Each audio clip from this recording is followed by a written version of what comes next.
So, good morning, everyone. It's Thursday morning at the shop. Welcome once again to Benny Auto Parts Facebook page and to all of our YouTube subscribers. Glad to have you on board and looking at us this morning. Been a busy week in the shop. We've got a room full of engines that we're going to talk about a little bit and kind of describe it. Where they're at as far as getting in the build stage, how far along we are, and so forth.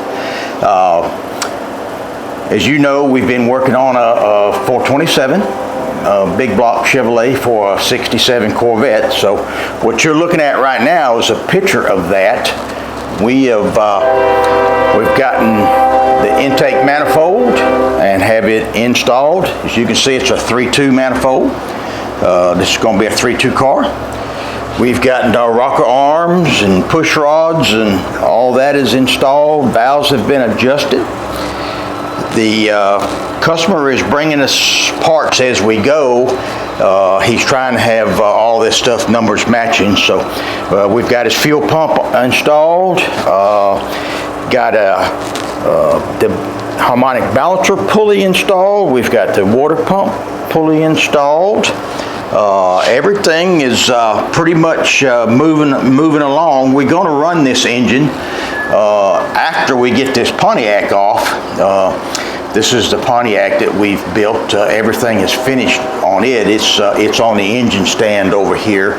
We've already run this engine using our shop carburetor, waiting on the customer to get his Quadrajet spread bore carburetor. That's the correct carburetor for the engine.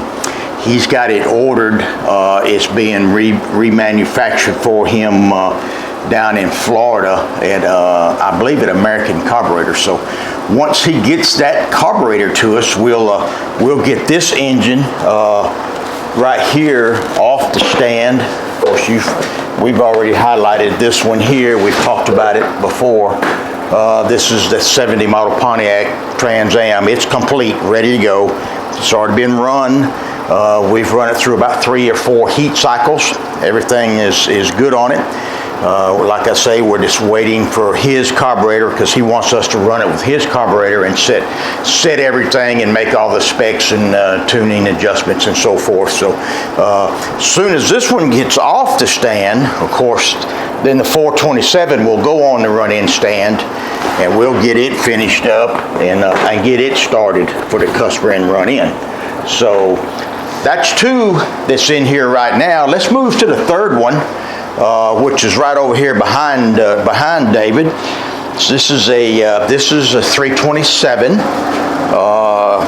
We talked about it a couple weeks ago. We had it on the engine stand, getting ready to disassemble it. So we have got it disassembled. It is a 327. It is a 30 over. It's got a real nice set of pistons in it. It's got a set of Federal Mogul, the old TRW Speed Pro type piston in it. It's a 30 over, fully forged, long skirt piston. So this block actually is going to stay 30. We're just going to hone it and clean all of the customer's pistons up and get them ready to go back in the engine after we get the block ready. So these are all the components that we've taken off of this engine. This is his timing gear set, which was in relatively good shape. His oil pump. We are changing the camshaft. We're going with a little bit larger camshaft. This is a stick shift car, a manual transmission. So he wants to go with a little 510 lift hydraulic flat tappet. So that's what we're going to put in it. So that's coming down the line. This is his intake manifold. Here's some of his parts that we've got all stored up and tagged. I always mark all my bolts so I get them back in the right place. So this build is coming along. Hopefully we'll have this machine work on this block finished next week. And then hopefully by next weekend, we'll be starting to assemble this 327. It is going in a '65 Corvette. Not a really numbers matching because we're making some changes, but everything on it is era correct. One thing that was pretty encouraging. When we took this engine apart, the mains and the rod bearings really didn't look that bad, and they were actually still standard. So this had a standard crank in it. Unfortunately, the crank was on the low side, had a little wear on it, so we're grinding this shaft. We're going to make it a good 1010. So we'll go back with 1010 main and rod bearings and have a good true shaft that will work really, really good for the customer. And shouldn't give us any problems at all. So that's coming down the way. So this kind of a highlight what this is. Coming up real soon on that. And then the last engine I want to talk about is we walk over here. So this is a Pontiac 400, another Pontiac 400. Unfortunately for the customer, he had a torque converter go bad on him, and when that torque converter went bad, it actually put so much pressure on the back of the crankshaft that it shoved the crankshaft forward in the block, and it wore out his thrust. So it basically, crankshaft that we took out of it is no good. We were very fortunate, and he was very fortunate, that we actually had here at the shop a good 1010 crankshaft that we were able to put back in there. So this was kind of a unique situation. We did not pull the heads. We did not take any of the pistons out of it. What we did is we flipped it upside down. We disconnected all of our rods. We pushed all the pistons all the way down. Of course, we took spark plugs out of it so that we could get that piston all the way down as far as we could. And then after we got all the pistons and rods disconnected and kind of out of the way, we actually pulled the crankshaft out, cleaned everything up, and was able to get the new crankshaft back in and able to pull the rods back down to the journals and hook them back up. So we did that this morning. David's got a little bit of video, I think, on that we'll attach to this. So it's kind of a little bit of a little jigsaw puzzle when you have to do it that way, but it saved a lot of time, saved the customer quite a bit of money, and not having to pull the heads and pull the pistons back out and rehone and new rings and so on and so forth. So basically we just took a 1010 crank, put a new set of 1010 mains, or 10,000s mains, put a new set of 10,000s rod bearings, and we were able to get this crankshaft back in. And we did use the updated seal. Butler Performance, shout out to Butler. They make a rear seal that is a one-piece seal that replaces the rope seal. So we've got that installed. That seal works out really good. I've never really had any issues with them. They seem to seal up real good, a heck of a lot better than a rope seal does. So anyway, we are replacing the customer's pan. We're going to update his pan for him. We've gotten a Mylodon oil pan for it. And what I like about these pans is, if you can zoom in right here, on the rear of it, it's got these little slots right here, and your rear rubber seal actually has little tabs that they pull in these slots right here, and they lock it in place.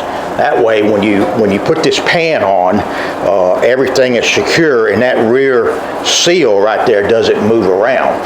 You know, so sometimes that cork seal that they use from the factory on the earlier model Pontiacs, it has some issues, some different issues. The cork, number one, will shrink, believe it or not, over time. And the way it fits in there, there's really nothing to hold it steady and hold it in place other than you gluing the heck out of it. And so we decided to update the customer's pan. So here is the old pan right here. This is the pan that came off of it, and you can see there's no holes in there, nothing to hold that seal. It basically just sits in there, and then you have to use a lot of glue on it. So we felt like it would be a good investment for him to update his pan. You know, this pan is, you know, it's kind of an expensive item. It's $300, but you know, an oil leak is something that's really hard to fix, and it's very expensive to fix if you had to pull the engine back out of the car and redo the pan. So we decided to do that right up front. So this is some of his parts that's going back in there. This is oil pan baffle that's going back in. This is the customer's oil pump right here. It's cleaned up and ready to go. We've got everything cleaned up. This particular job, we're changing, we're taking a Ram Air 3 camshaft out of it, and the customer wanted to update to a Ram Air 4. So we've gotten the Ram Air 4 camshaft, we've gotten it installed. Ram Air 4 camshaft, factory spec from Pontiac's 469 thousandths lift, intake and exhaust, whereas the Ram Air 3 is about 404, right in that range. The Ram Air 4 has a good little bit of duration. It's like 300 advertised, 312 advertised, so it'll thump a little harder. The converter that the customer has is a 2000 install. He's replaced the bad converter with a new converter, and so that should work out good for him. So, and the last little piece, these are some of the components that are out of it. This is he's running a set of comp gold roller rockers. We've made this valve train as an adjustable valve train, whereas original factory Pontiac, it's a non-adjustable. It basically has what we call bolt down rockers. These rockers, once you put them on and install them, they are adjustable. There's a hydraulic flat tappet. Of course, they sit on there just like this with a push rod, and then you have even though it's hydraulic, it does have an adjustment on those. So 0 lash, 1 turn down on the nut is basically the adjustment for it. Of course, with a new camshaft, you're getting a new set of lifters. Lifters have to be broke in with the camshaft. They're mated items. They have to be broke in together. So we've got the customer a new set of lifters to go with the new Ram Air 4 camshaft. So this engine here, we hope to have it finished up this week. We'll finish it today. We'll work on it today and tomorrow, and probably get it finished up for sure Saturday. And then Monday, we'll give it back to the installers, and they'll get it back in the car and get everything cranked up on it. So it's coming along pretty good. We was very fortunate. We were all very fortunate. It didn't hurt the block when it knocked that thrust out of the crankshaft. It just hurt the thrust bearings more than anything. Thank goodness the thrust bearings took the brunt of it. And you can see, and I'll show you real quick on this thrust bearing. So this is the thrust bearing. This is the block side right here. So you can see the difference.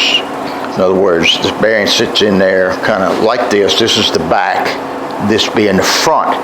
And you can see the thickness of the front versus the thickness of the back. So actually what it did, and you can see a lot of wear right here. So this is the wear where that crankshaft was being pushed forward with way too much pressure on it, so it just eat up the thrust. You can see on the front side of it, basically, there's no wear at all. So this is the cap side. This is the one that came out of the cap. Same issue. Front side's good. Back side, where the crankshaft had so much pressure on it, is, and again, you can see the difference in the thicknesses. Front side, back side. So it wore off of this thing probably 40, 50, 60 thousandths of wear taken off of this. So actually what was happening is the crankshaft was moving in and out, back and forth. Approximately, I would say it was probably moving 3/8 of an inch. And what that did, it caused the rear main seal to start leaking. It had an oil leak develop at the rear. Well, with that crankshaft hammering back and forth, the seal just couldn't hold that pressure. So anyway, we've taken care of it. Got a new crankshaft in there for the customer. Everything's moving along. We hope to have this, like I told you earlier, hope to have this finished up by the weekend so we can get it back to him next week, so they can get it back in the car. This is out of a 67 GTO. This is actually a build that we did back in February. This showed up as a result of a bad torque converter. Trying to run a I guess it was too large of a torque converter for the camshaft that he had. But anyway, it's done. We're getting it back together, and we'll make it, it'll all be good. So anyway, thank you for tuning in. Kind of give you a little update of what's going on here at the shop this week, and what's coming up probably next week. So just a real quick overview. We're going to finish this one Saturday. Waiting on this carburetor for the Pontiac. Soon we get it, it'll be run in, done, customer can come get it. As soon as that's off the stand, we got the 427 that'll be going on next.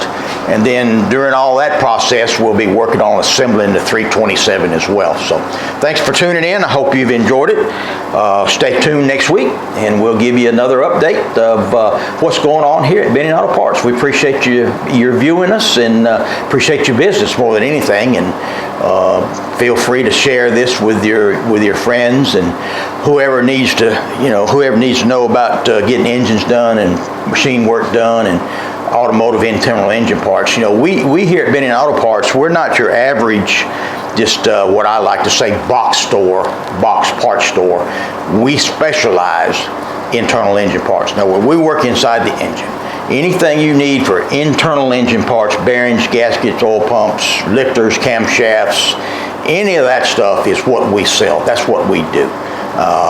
We've been doing it a long time, been around since 1946, and have done a good job over the years, I think, for all of our customers. So anyway, once again, thanks for tuning in. I hope to see you next week.